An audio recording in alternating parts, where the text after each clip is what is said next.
காணா பூச்ச கத்தி உன்னை போட்டுடுவேன் வெட்டி ஜோப்டான்னு என்ன நீ நினைச்சிடாதடா என் ஸ்டோரிய நீ கேளு நான் மோசமான ஆளு நான் உன்னை சாவடிச்சா இன்னைக்கு பாலு கூட 2 துரோகம் பண்ணா குடும்பத்தோட கொத்திடுவேன் ரோஜாப்பூ மாலை போட்டு ஐஸ் பாக்ஸ்ல கழட்டிடுவேன் என் வாழ்க்கைய நான் அழிச்சிட்டேங்க சிறையில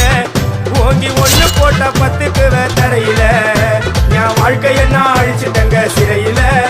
ஓங்கி 1 போட்ட 10